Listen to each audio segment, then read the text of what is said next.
Assalamualaikum warahmatullahi wabarakatuh. Perkenalkan, nama saya Huzaimi Syareza. Saya dari Prodi Taktis Bahasa Inggris kelas B1.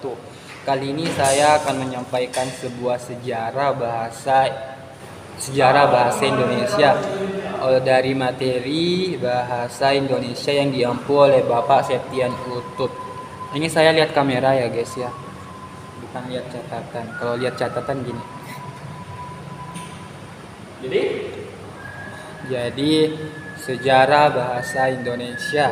Sejarah bahasa Indonesia berasal dari bahasa Melayu, yang dimana bahasa Melayu ini menjadi cikal bakal bahasa Indonesia. Jika kalian bertanya mengapa bahasa Melayu, mengapa bukan bahasa Belanda ataupun Jepang, alasannya karena pada abad ke-7 bahasa Melayu ini digunakan hampir di seluruh Asia Tenggara termasuk Indonesia. Maka dari itu bahasa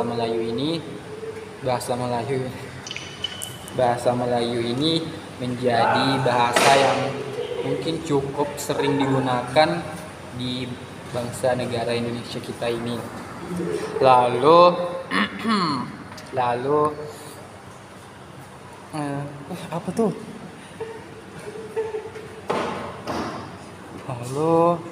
Lalu juga kelahiran bangsa Indonesia ini terjadi pada Sumpah Pemuda tahun 29 Oktober 1928 di Jakarta, merupakan peristiwa yang sangat monumental bagi bangsa Indonesia. Mengapa demikian? Karena peristiwa Sumpah Pemuda tersebut menjadi tonggak dikenalnya bahasa Indonesia.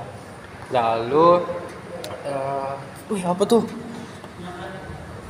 Terus,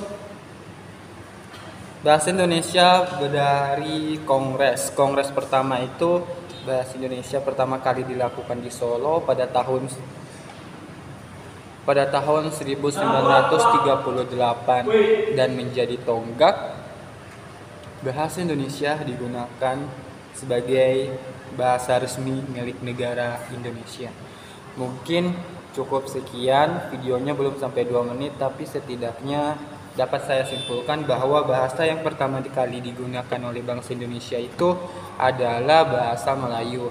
Mengapa bahasa Melayu? Dikarenakan pada abad ke-7 bahasa Melayu ini paling sering digunakan di Asia Tenggara termasuk Indonesia. Lalu cukup, dan akhirnya bahasa Melayu ini menjadi cikal bakal bahasa Indonesia dan diresmikannya mungkin pada tahun 1928 tadi di Solo, yang menjadi